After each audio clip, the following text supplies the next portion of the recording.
Hey guys, welcome back to my channel. If you're new here, my name is Tanya, and today I'm going to do a reaction video for you. Today's video is not a music reaction this time.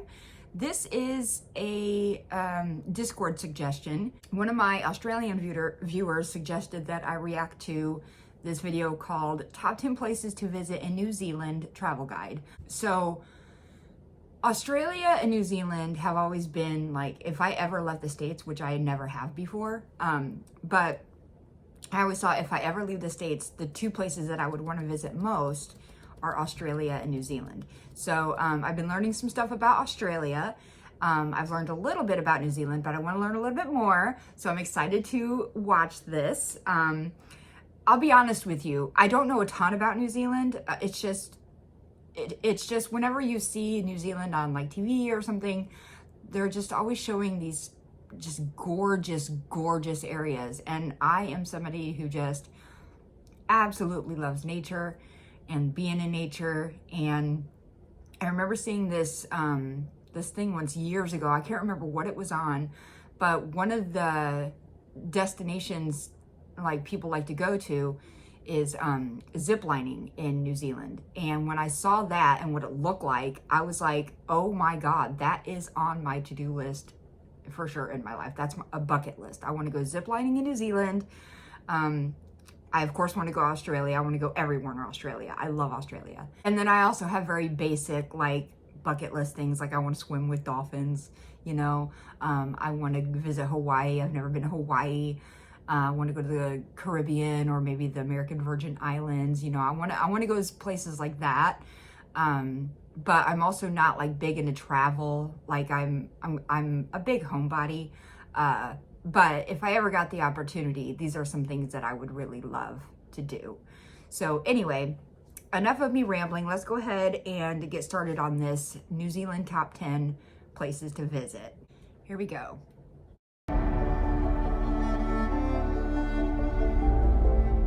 Located in the southern hemisphere, New Zealand is made up of two main islands, and it's easily one of the most beautiful countries on Earth. From the daunting mountains of the Southern Alps to the wonders of the Milford Sound, New Zealand is waiting to be experienced. Let's start this video off at Cathedral Cove. When I imagine New Zealand, this is one of the first places that come to mind. It's located on the Coromandel Peninsula, and it's about a 2.5 hours drive from Auckland. To get to Cathedral Cove, you can either hike or take a water taxi. The hiking path was closed when we were there, so we took the water taxi, which is located on Wharariki Beach. The water taxi was this car boat hybrid that could drive up onto the beach, and it cost about $50 USD for the round trip tickets. That's so cool. I mean, the boat ride into the cove was beautiful. There were these white rock cliffs that were so... Oh my God. That is so pretty. Look how white that is. Oh my God, I want to go here. We boated around the Te Hoho Rock, which is the crowning feature of the area and possibly the most iconic rock in New Zealand. The water taxi then drops you off on the beach, and you can explore it for about an hour before the return. The area is amazing. There's an archway that gives you the famous view of the Te Hoho Rock. We had a great time just enjoying the beach and area, and I understand why it's one of the most famous places in New Zealand. Another nearby spot is the Hot Water Beach. It's located just 9 minutes from Cathedral Cove, and it's this beautiful area, and what's special about it is that there's this small spot on the beach where thermal hot water rises from the sand, and you can take little pools to relax in during low tide. We went here, and I think it was a public holiday, so there was a lot of people, but I was amazed by how hot the water and sand was at some places. Regardless, it was a unique beach and definitely would be a cool place to come for sunrise or sunset. After, we're going to head to Middle Earth to visit Hobbiton. Located about 15 minutes from Hamilton, Hobbiton is the famous filming location for the Shire, which is featured in the Lord of the Rings and Hobbit films. You can experience the area by taking a guided tour that costs about $75 a person. You start by taking a bus in and then proceed to walk through the incredible movie set. It was really interesting to hear from the tour guide all the facts and behind the scenes of what took place here in order to make the film possible. The attention to detail was immaculate, and it really felt like you were walking in a fantasy realm. I'll be honest, I'm not a Lord of the Rings fan, but this looks really cool and I would totally visit this. It was also interesting to learn the story why it was chosen to be the place of the Shire. Basically, Peter Jackson was looking for a farm that had rolling green hills, a massive tree, and a lake, and this place checked all the boxes. One of my favorite parts of the tour was going into one of the Hobbit homes. We got to... Sorry, my dog's in the way. Sorry, that's super annoying when she does that. Okay. Sorry. For a good amount of time, and it looked quite comfortable to live in. After we walked over the bridge and explored a little bit more of Hobbiton. If you're a Lord of the Rings fan, you gotta come and experience the Shire. After, we're gonna head back to the coast. It almost looks like Winnie the Pooh land. Three Sisters. Located about 2.5 hours drive from Hamilton, Three Sisters is this incredible beach area. Now to reach it, we parked and walked on the muddy and slippery banks of this river. When we got to the beach, I was amazed at the color of the black sand, and then there's these beautiful sea stacks in the distance. There's also this unique rock formation called Elephant Rock that looks like it's having a trunk go into the sand. And we had a good time exploring here, and it would be a great place to watch the sunset. After, we're gonna head to Egmont National Park. Located near the town of New Plymouth, the main feature of the national park is Mount Taranaki. If you look at the park in Mount Taranaki from space, there's an almost perfect circle of trees that shows the park's boundaries. I really wanted to go to the Pohukai Circuit Reflective Tarn. We started on the Mangori Track trailhead, and it was a steady incline through a forest, and we reached the Pohukai Mountain Hut. We continued on these raised boardwalks that went through some beautiful vegetation with a constant view of Mount Taranaki. After 2 hours of hiking, we made it to the Tarn, which is basically this little pond. It was smaller than I imagined, but it offered a beautiful view of Mount Taranaki. If there was no clouds or wind, it would be a perfect reflection of the volcano. We enjoyed resting there for a bit and taking in the view. It was definitely a challenging trek and took us 4 hours to do, but I'm glad we did it. After, we're going to head to the South Island. We left from Wellington and took the ferry that crosses the Cook Strait. It was about a 3-hour journey and a nice boat ride. We arrived at the town of Picton, which is located in the Marlborough Sounds, which is an incredible area. That looks unreal. That looks like a fake place to me. I live in Illinois. I live in the Midwest, and there's just nothing that pretty. I mean, we have pretty areas, of course, but I mean, we're landlocked, so we don't have any oceans. The closest large body of water to me is Lake Michigan, of course, and it looks like an ocean when you're there, but it's not like this at all. You know, there's no mountains up there. We do have mountains in Illinois, actually, but those are in southern Illinois, about 2.5, 3 hour, I don't know, 3 or 4 hours south of me, I think.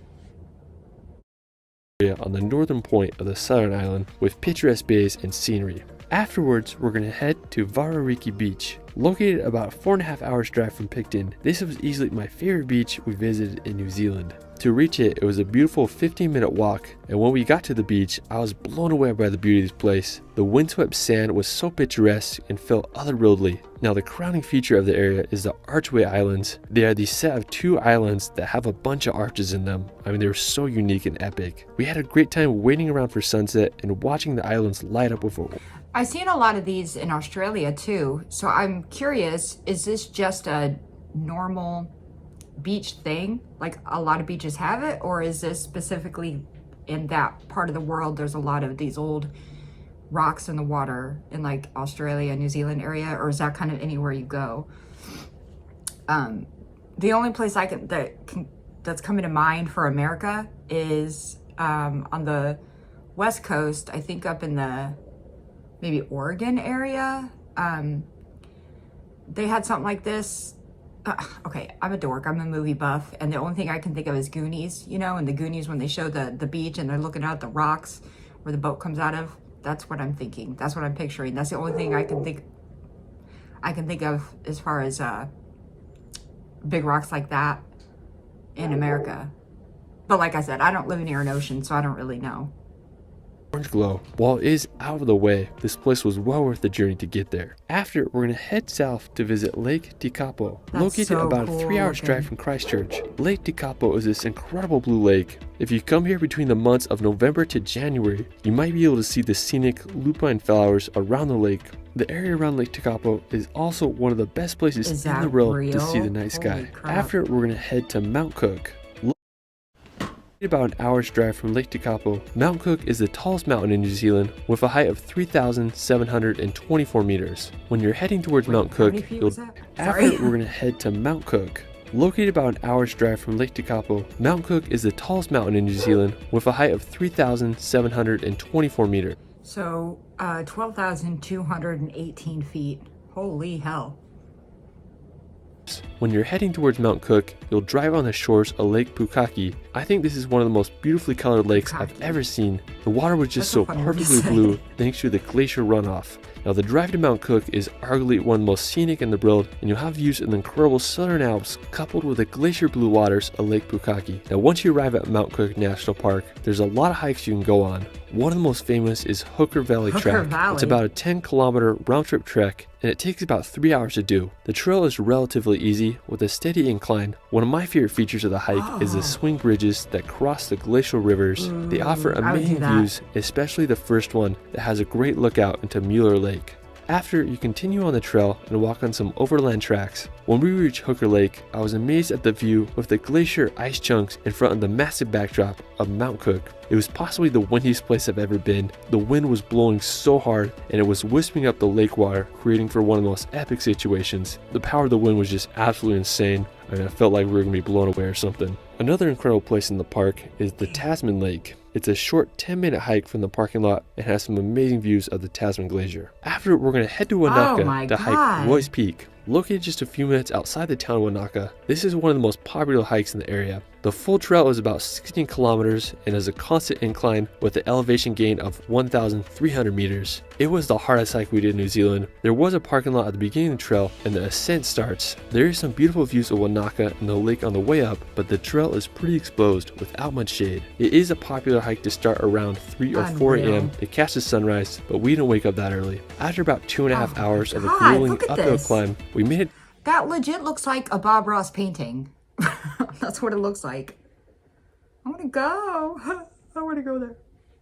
The lookout. There still was more to hike to reach the official Roy's Peak, but we were pretty gassed and I decided this is as high as we were going to go. There was a nice little trail that offered an incredible lookout and view of the area. If you're in Wanaka and want a challenging day hike, Roy's Peak is a great option. While you're in the area, you can also visit the world famous tree found on the shores of Lake Wanaka. After, we're going to head back to the coast to visit Nugget Point Lighthouse, located about a 3.5 hour drive from Wanaka. Nugget Point is this incredibly scenic lighthouse that was opened in 1870. To get to the lighthouse, it's a short walk from the parking lot, and the area is full of incredible sea cliffs. The lighthouse overlooks a bunch of jagged rocks that jut out of the sea. They definitely would have been dangerous to unknowing sailors. Another nearby beautiful place is Pukekohe Bay. There's an amazing beach coupled with impressive sea cliffs, and it's also an ideal place for camping.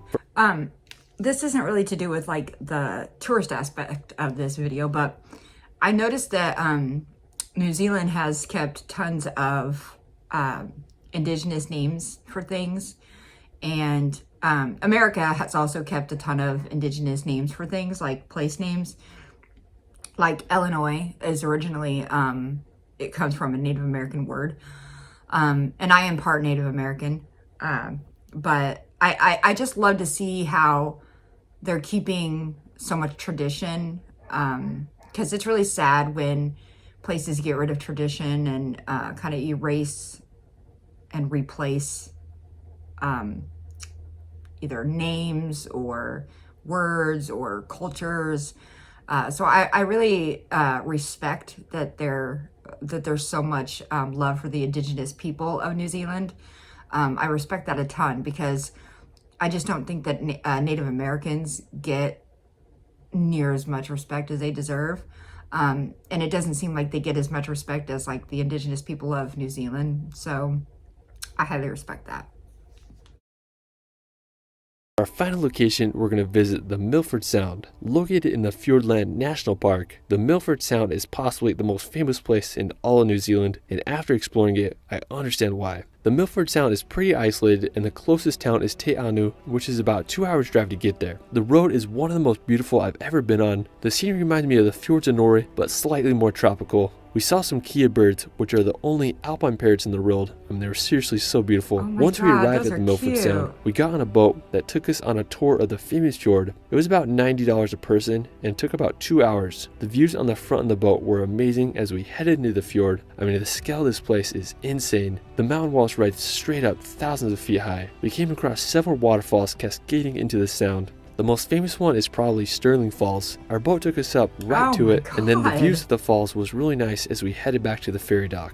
Now after the boat tour, I really enjoyed just walking around the sound. There were some nice trails, and I like this little coastal area that had smooth. It looks like they're on another planet. like a much better earth. Rocks and really unique vegetation that line the shore, and it was just so calming to watch the little waves roll in. It was very sunny the day we were there, but the Milford Sound is famous for being one of the rainiest inhabitable places on Earth. I mean, I'd love to experience a place when it's raining. The Milford Sound truly is on another level of beauty, and if you come to New Zealand, you gotta experience this place. Well, that is it for my New Zealand top 10. There's truly so much to see in this country, and I'll have to come back for part 2. Let me know where your favorite place is in the comments below. It's Ryan, and we will see you later. So this, I forgot to mention, this YouTube channel is this guy's name, Ryan Shirley. So I'll link it below if you guys are interested in checking it out. Oh my God, New Zealand just looks so unreal. It's just so beautiful. I don't know how much it would cost to visit New Zealand. I can imagine it's probably so expensive, but I don't really know. I know that it would be a long ass flight. I know that much. But God, if you guys, anyone who lives in New Zealand, you guys don't know how lucky you are. I mean, I know that America has beautiful places, but yeah, this is beauty like this is beauty like that's nowhere near me. You know, if I want to see stuff like that, I have to go maybe to Yellowstone National Park or somewhere in California, or, you know, the Rockies, the mountains, the Smoky Mountains in Tennessee. That is my personal favorite place to go to. Is my favorite vacation spot that I've ever been to. And I have seen it after it's rained and all the mountains look smoky, you know how they get their nickname. I've seen that, and that is gorgeous. That is gorgeous. It's gorgeous there. So if you guys ever get a chance to go visit the Smokies National Park in Tennessee, definitely do it. But again, it's not as gorgeous as like these mountains next to the water and all of that stuff, because Tennessee is also not near an ocean, but I want to go here so bad. Anyway, that's going to do it for this reaction. If you're interested, I have a Discord. It's completely free. So if you want to join me on there, I come in every single day and hang out with everybody, and we have a lot of fun. So it's linked in the description if you're interested. But that's going to be it for this video. If you guys enjoyed it, please give it a like, subscribe if you haven't done that yet, and I'll see you next time.